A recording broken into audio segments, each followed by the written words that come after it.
Welcome to Budget Chat, the lunchtime edition. I'm Marvin Williams. Elson Lowe is with me, and we are going to examine the budget 2023, perhaps for another 30 minutes or so.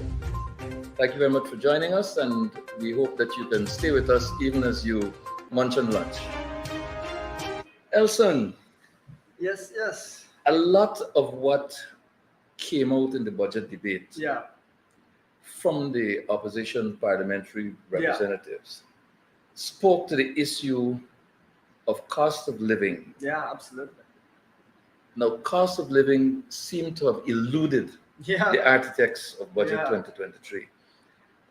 The United Nations Food and Agriculture Organization yeah, recently issued a report where they said that 5%, yeah, 5% of the Guyana's population is undernourished. yeah, And a further 43% of the population cannot afford a healthy food diet. yeah, Essentially, 48% of the Guyanese population yeah. is in abject poverty. Mm-hmm. Yet we have a mammoth budget, the Yeah. largest in Guyana's history. Yeah, yeah, of course. Um, we have oil flowing and Yeah. revenues pouring into the Yeah, to yeah. the natural resources coffers. How what is required Mhm. of the architects of this budget? Yeah, What kind of a mindset are they yeah, putting on display when they completely ignore yeah. the cost of living, the most um, impacting Mhm. situation on the lives of all Guyanese? Well, this should really be a bountiful time because you've got, as you said, oil flowing, you've got a large budget, there's resources available to help people. Guyana is benefiting from the high oil price. But what has happened is the PUP has created a bit of a famine here where they're just allowing citizens to, first of all, be squeezed by the high inflation, the high cost of living.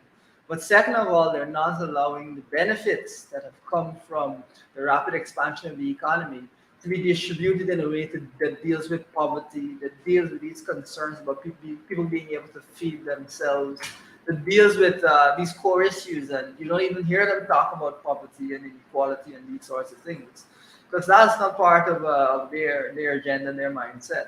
And if you don't care about things like poverty and inequality, then it's no surprise that you're not going to put anything really in a budget to deal with those types of issues. So now you've got in this budget less than 1% going towards dealing directly with the cost of living crisis. And in terms of the overall benefits, whether it's cash grants, whether it's increasing pension, 1.7%, these sorts of afterthought numbers. And at the same time, the budget is 4 to 1% larger than it was last year. So there's a big budget, but there's next to nothing there for the average person in this time of crisis. Interestingly, 41% larger, and only 1% of that entire budget Yeah, is set aside to mitigate the circumstances associated with yeah, cost yeah, of less living. than 1%. Less than 1%. Now,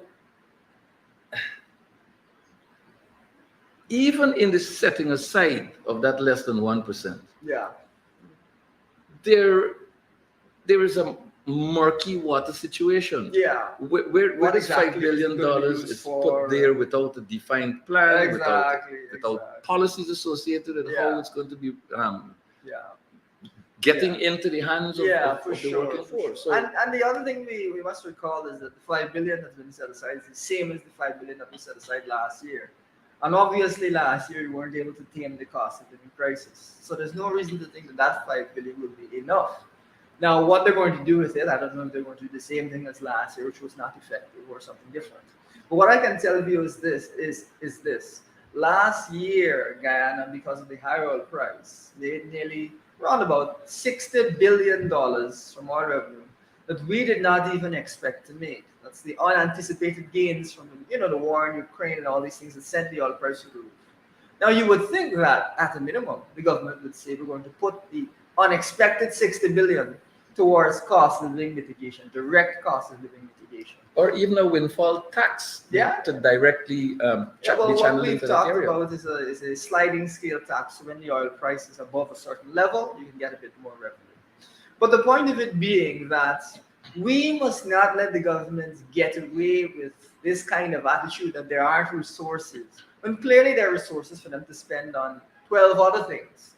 We must always make sure that they know that we know that they made a huge amount of excess money, unexpected revenues last year, that the oil price remains elevated, and that the country is producing quite a lot. So it is, I think, Sweet oil too, ridiculous. not Yeah, regular like sweet fuel. oil, golden hour. I mean, we were actually going to surpass Trinidad and Tobago in per capita GDP this year. And our oil production, viewers, as I say, you gotta understand oil will be understood. Rice, sugar, bauxite. Our oil production this year will be twice as high as Trinidad and Tobago's peak oil production. So, folks, we're not talking about chicken feed here. It is what is going on is that the government is deliberately creating a situation where people have to remain in poverty and have to remain food insecure, unable to figure out where their next meal is going to come from, not getting a good diet, malnourished. That is not something that has to happen. The government is choosing to make it happen.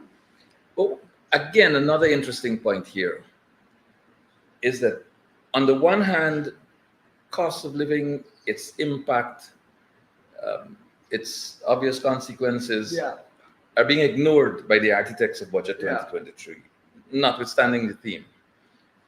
On the other hand, there's a heavy, very heavy emphasis yeah, on infrastructure. yeah, Some necessary, some not so necessary, some that can be delayed. yeah, And this is happening at a time when the World Bank is saying that 42 cents out of every Guyana dollar invested in public infrastructure yeah, goes someplace else other than to the project yeah. for which it was voted. Now, should there not be better management, greater levels of accountability in the administration of um, Yeah. these large Yeah. infrastructural projects so that you can actually get maximum Yeah, value Yeah. for money spent or invested? yeah, And so you have a larger pie available yeah. to mitigate the consequences Absolutely. of cost of Well, living. I say two things. Well, it's actually the IMF that came up with that estimates, and I think it would not surprise the Guyanese to know that we're not getting value for money. I often bring up, a road is supposed to last you 20 years, but in Guyana, if a road lasts you 1 year, 9 months. I Baby mean, step, you're baby lucky, step. right? But and what we've got to understand also, it all ties back to the question of the type of wealth we had. If we had wealth from big software companies or something, it'd be a different economy. But because it's an oil economy, there are specific risks. Now, when you look at other oil economies, you've got prevalent poverty and so on. You look at a place like Equatorial Guinea. Yeah. Per capita GDP higher than Spain, 75% of the population living in poverty. Now, Equatorial Guinea is also very famous for infrastructure. They build big highways where there aren't people. They build schools where people don't live. They build airports on islands that are uninhabited. The purpose of the infrastructure It's is to corruption. steal. Yeah. Now, folks, you may say, you guys are blowing this thing out of proportion, but do you understand, fellow Guyanese, do you understand that this year we'll be spending almost as much on roads, bridges, and drains as on healthcare and education combined? Yeah. Who does that? That is unbelievable. Just roads, bridges, and drains. We haven't talked about housing, which is another element of infrastructure. But Just those it's things. it's a communist orientation. You spend money, large sums of money on huge edifices. People can see these things. Mm. People can, oh wow, look at that building. Yeah, But it's not functional like Skeldon Estate, Yeah. Skeldon Factory. It's not functional. Yeah. It serves no purpose. Yeah. It sucks the economy. yeah, It prevents citizens from benefiting from Yeah. resources that they Yeah. ordinarily ought Yeah. to benefit from because of the drain that, Yeah. that it has become. Skeldon, for example, again, but it's a failed in terms of absolutely. And these large projects that have been undertaken are along the same lines Yeah. of Skeldon. Improper studies, yeah, no studies at all. yeah, In the case of the Skeldon factory, there were all sorts of issue with soil testing not being done, Mm. inappropriate design of the building for the Sure. soil type, sure. and the Yeah. Well, the location. PUB doesn't like feasibility studies. But that's the point. So it is almost as though these projects are designed to fail. Yeah. And, Well, and the shrinkage, one moment here, Yeah. here, what is interesting Yeah. is that between 2006, 2011, mm, late Winston Murray, economist, mm, um, had in fact established through Yeah. through studies that the shrinkage, that leakage of Mm. revenues Mhm. from our budget amounted to 20% per project. mm, The PPP was out of government from 2015 to 2020. Mm. They're back now, and that 20% Yeah. shrinkage has grown to 42%. yeah. Well, that is, I think, like I said, doesn't surprise Guyanese. I'll give our viewers some perspective on this. Viewers, I want you to reflect on the fact that this year's budget is nearly twice the size of the budget of only a couple of years ago. Nearly twice the size, 100% increase. Viewers, does it feel to you like you're getting double the amount of government services, double the quality of government services, twice as much from the government? Or does it feel kind of like every other year where you're getting something but nothing spectacular? That is what is going on, is that money is being spent, but we're not getting any kind of value for money out of this. The measure of improved quality of life, budget to budget, has got to be the measure that Yep. you've just identified. Yep. Is your life better now than it was Absolutely. following the last budget? Absolutely. Do you see any indication Yeah. that your life, the quality of your life will improve Mhm. following the implementation of the projects in Yeah. this budget? The answer is clearly Yeah. no. Absolutely. Now, this government, and if you listen to the Yeah. government benchers, when they speak, we spent this, we spent that, we spent this, we spent the other. Mhm. It's all about numbers. Mm. It's all about quantifying dollars. There is absolutely no measure of outcome, no Yeah. indicators that are Exactly. used to measure outcome, Yeah. no sense of whether the quality of life has improved by their own measure. Yeah. Yeah. Because the essential truth here is that the People's Progressive Party is 5% of the population that it relies on, is guaranteed significant benefit from these infrastructure programs. Mm. And the People's Progressive Party, in return, is guaranteed the necessary kickbacks to do its But electioneering you know, work. friends, family, and favorites is what we try to stress a lot. Yeah, but we have to break this down so our Yeah. viewers understand Yeah. what is really happening. These large infrastructure projects are designed to put money into Yeah, the yeah. coffers of the well-connected Yeah. to the People's Progressive Party, Yeah. so that those 42 cents from every dollar, Yeah. Yeah. Well, some of it comes back to the that's where PPP it's for its going. electioneering. that's where. And it's that's what going. people need to be Yeah, advised and of. that's the core of really the issue, and what I think is holding back again in this regard is that there's so much corruption. There's so much of a focus on things that are aimed at corruption that citizens can't seem to see. You know, it's funny that we're talking about citizens being struggling to see some hope on the horizon, struggling to make ends meet, when the country is immensely wealthy and revenues are growing at these terrific rates. Yeah. You know, it is crazy to imagine that this is what we're talking about. We should be talking about how we're going to improve schools and their curriculum and so on. But instead, we have to talk about the way that the money is being siphoned off. You know, again, viewers, who spends almost as much as healthcare and education combined In infrastructure. on roads, bridges, and drains? And there's other types of infrastructure that's just roads, bridges, and drains. And we can say to viewers, without fear of contradiction, that it is the same folks who have been saying that citizens cannot eat concrete roads, Yeah, citizens cannot Yeah. eat bridges. yeah. These are the same people When they were in opposition. Yeah. They now were in saying- government Yeah. who are telling you that all of this massive infrastructure work Yeah.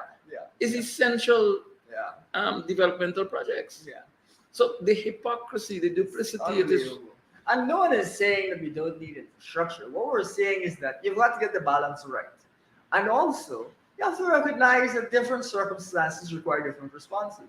This is the worst cost of living crisis for 40 years, the worst inflation here and abroad that you've been really seeing. How can you just not respond to the worst cost of living crisis in 40 years? Especially when you know that the cost of living, inflation, and food inflation in particular, impacts those at the lower end of the income scale, the poor, the most. That to me is unbelievably callous and shows that the government's priorities are all over the place. It's like they don't even live in Guyana or they don't even care. Viewers, you tune to Budget Chat, the lunch break edition. I'm Marvin Williams. Together with Elson Lowe, we're examining certain aspects of Budget 2023. Elson, as if it is not bad enough that the question of cost of living is completely ignored. Yeah, yeah. And it's another communist orientation that says if you ignore something, Doesn't make sense. it doesn't exist. If you tell a lie Yeah, often enough, yeah. it is Soon believed. enough resembles the truth. Yes. Yeah, So this is the People's Progressive Party. That's where they're coming from. yeah. But outside of cost of living being ignored, where are the indicators of a good life? Where are the performance indicators of a good? No one from the government has spoken about Yeah. life expectancy Yeah. that I have heard. Forgive me if I missed it, but I have not heard anything of um, impact, anything of significance on the question of infant mortality, maternal mortality.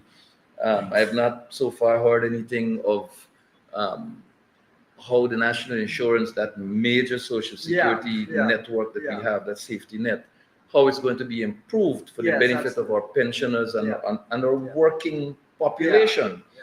who are affected by Yeah. incapacity for work due to illness, old age, Yeah. and so on. We have not heard anybody talking about the importance of improving the doctor to patient ratio. We've not heard of measures to improve Yeah. this whole question of teacher to student ratio. Yeah. We know that we are faced with a very serious situation with that is being enabled by visa free travel to the UK, with our nurses leaving Yeah. in large numbers. No, well, one of the things I also try to emphasize, because it has a really serious impact on the economy in both the short and longer term, is that, when it comes to education, the performance is despite the government spending so much more, it's been worse than under the coalition. We had 43% pass rate at mathematics with a budget that was almost half the size of the budget last year. And last year's pass rate was 34% in mathematics. What that means is that the number of students, and of course the ministry is aiming for 50% of students to have 5 subjects or more, including maths and English. But if you can't pass 34% on math, then clearly you'll never be able to reach that 50% that you're aiming for. You'll never be able to get the numbers that you're aiming for. How are you spending nearly twice as much, 75% more, I believe? And your pass rates, that's the first thing. The second thing is when you look at it now on a primary school level, NGSA pass, we're looking to get more than 50% of students that have over 50% pass there. You've actually seen from last year, from 2021 to 2022, a decline in the pass rates at the NGSA level. So you're spending more money, but you're getting worse results on such important metrics as pass rates at the NGSA. This is ridiculous, and it's an indication, again, of what we're talking about. The government spending money and wasting the money, and guys not getting any value for it. Rather, we should be putting that money in, some of the other areas that are critical, and we should be training teachers and going back to some of the methods that we used under the coalition to bring up these marks. Make no mistake about it. The People's Progressive Party is in denial mode. The People's Progressive Party is on a path to ensure that its critical objective of repaying debts associated with campaign funding and securing resources for future campaign, that those targets are achieved. And it cares not about the citizens of this country. Make no mistake about it. And in its avoidance of critical issues, in its ignoring of critical issues in its mode of denial, you are not hearing government speakers addressing, government members addressing the fact that the non-oil sector has been in consistent decline. Yeah, it's That been the a rough. agricultural sector in particular, Yeah, which has always been the mainstay of the Yeah. Guyanese economy, absolutely. is collapsing. Yeah. Rice, I listened to MP Vince Roy Jordan, who spoke to the issue of rice in particular, Mhm. with Guyana having its lowest ever Yeah, yeah, production Production output of rice. in any Yeah. one year in rice. yeah. So you're not hearing government members speaking to these issues. Not You're that. hearing about all the money that we're going to spend without recognizing Yeah, that if you take oil revenues away, yeah, our economy would be in shambles. Yeah. So what if oil dries up tomorrow? Well, I give you, Agriculture is dead. I give you a concrete example. What if there's another variant of COVID and the oil price drops straight down? Because that could totally happen. Well, That could very much happen. That Now, is a when real you possibility.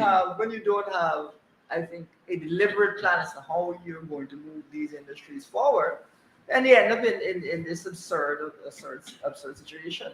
Now, you talked about rice, but we've also seen the lowest production for sugar. Of course. Missing the targets by huge numbers at the mid-year. And point more than $100 billion being flushed into into the Guyana Sugar industry Corporation. over a period of time. Yeah. Huge amounts. Last year at the mid-year point, they missed their target by 70 to 80%. They missed their target. In fact, one sugar estate, Iflot Yeah. Sugar Estate, produced Yeah. 8 tons of sugar. Yeah, wow. Well, put it this way. We understand that sugar workers must be faced with a lot of anxiety as to whether or not this corporation will even survive. And what we're saying is that when we look at sugar in this country, we have got to carry out the right studies to ensure that we have a Gaisuko which is not just focused on sugar, but focused on various other areas that we can see economic benefit to the country and where we can move people's lives forward. The other thing I would point out is the wages at Gaisuko, as much as the government is pumping money in, not great wages. No, $2,500 per day for field workers. I can tell you that. Yeah, And that's field, rough. field workers are staying because of the benefit package Yeah, that is due to them at retirement. So it's just long service persons that are staying. there. yeah. Now, the government is creating a situation where it's competing with itself for labor. Mhm. So it's pouring billions into Gaisuko Yeah. and it's pouring billions into public infrastructure. Mhm. They're bragging about housing and so on.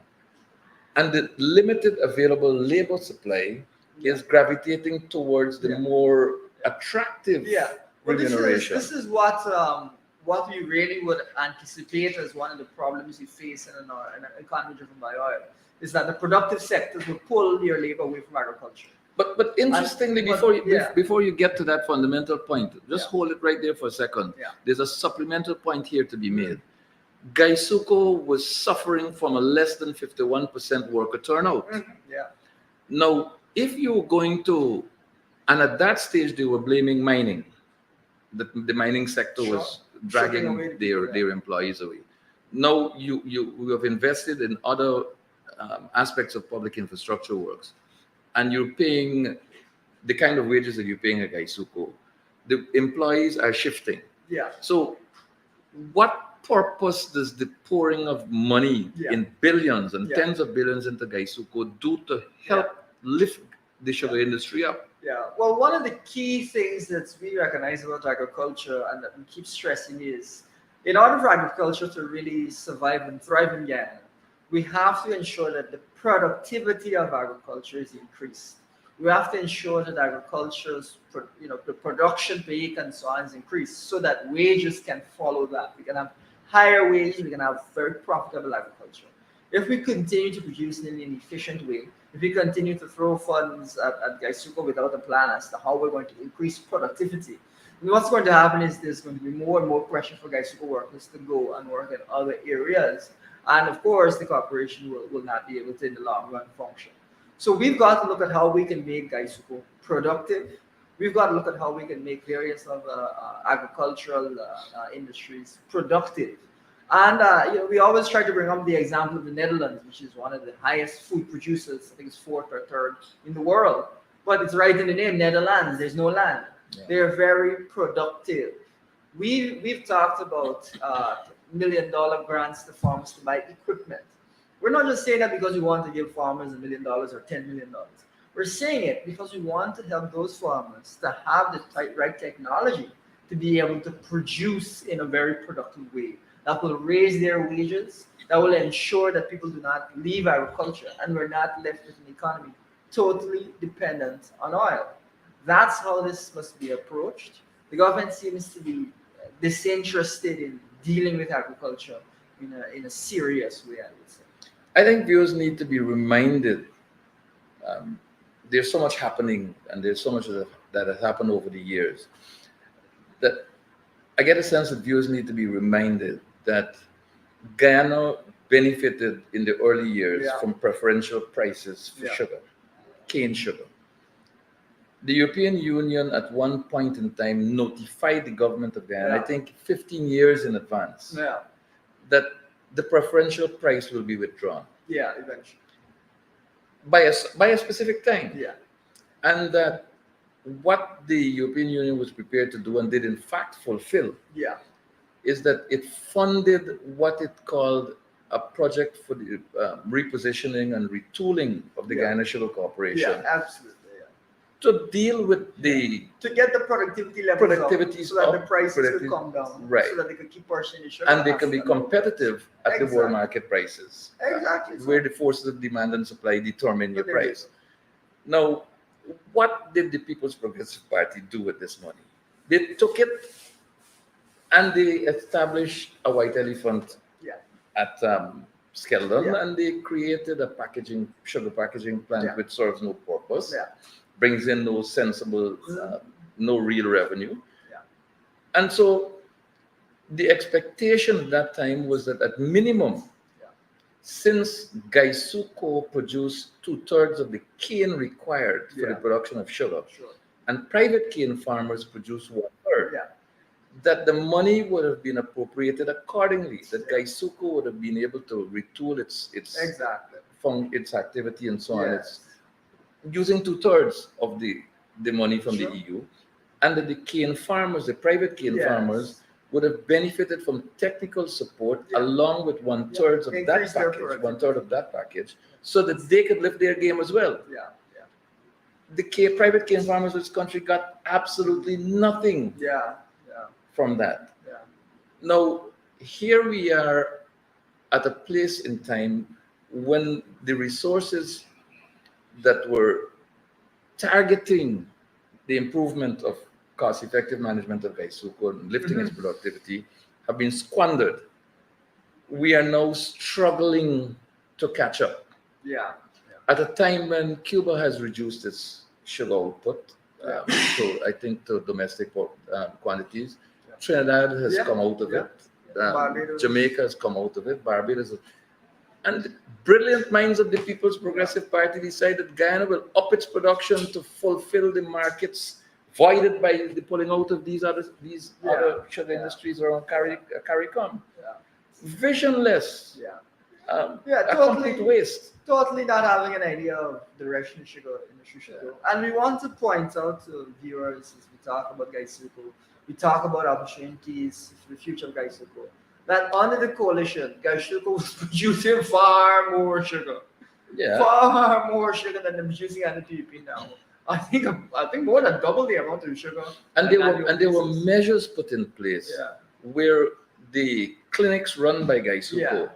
were placed Yeah. under the purview now of the Ministry of Public Health at Yeah. the time, where a lot of the drainage work, the Yeah. maintenance that was done by Yeah. Gaisuco was handed over to the NDIA. Yeah.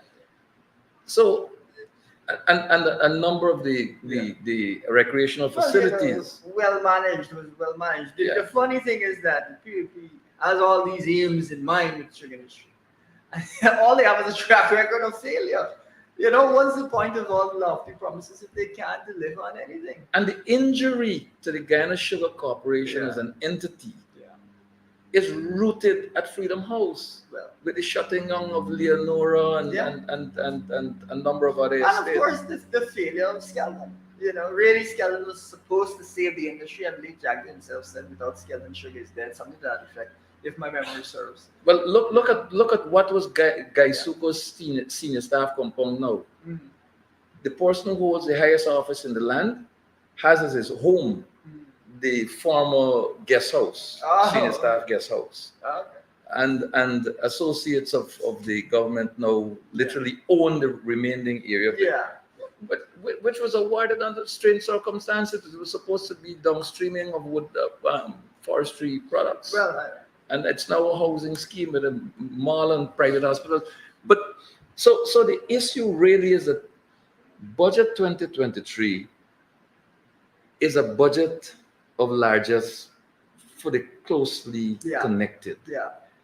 and it ignores the plight of the majority of Yeah. people in this country, Yeah.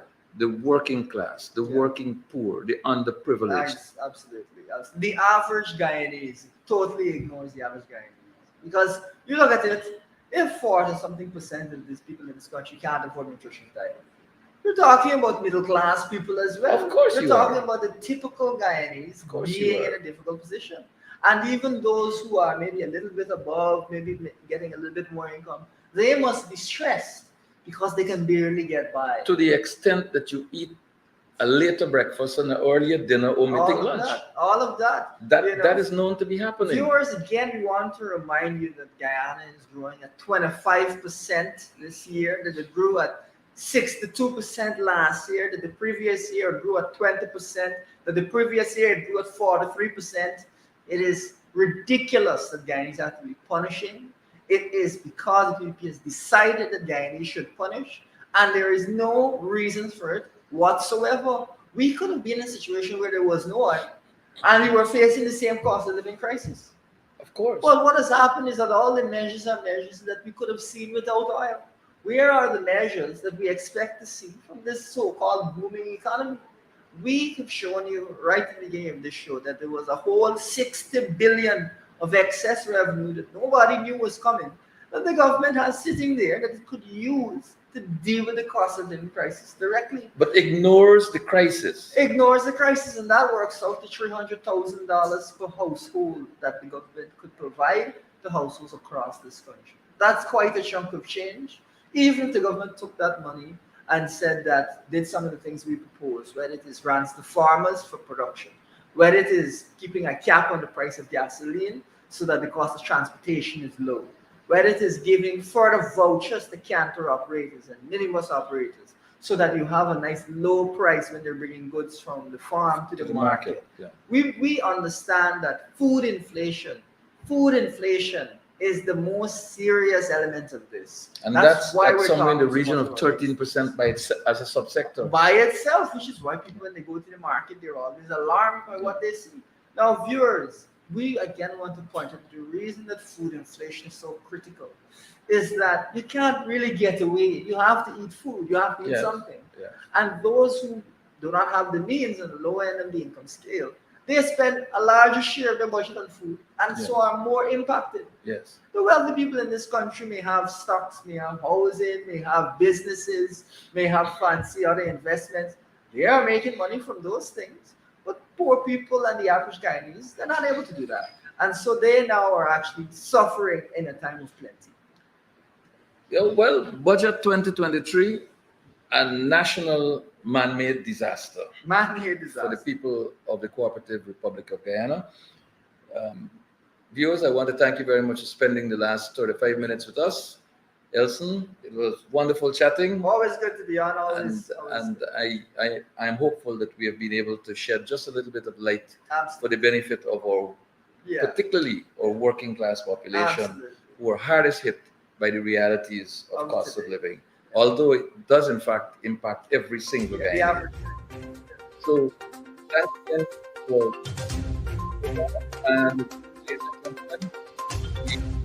we will ask you to stay with us as we get ready to continue coverage of Budget 2023.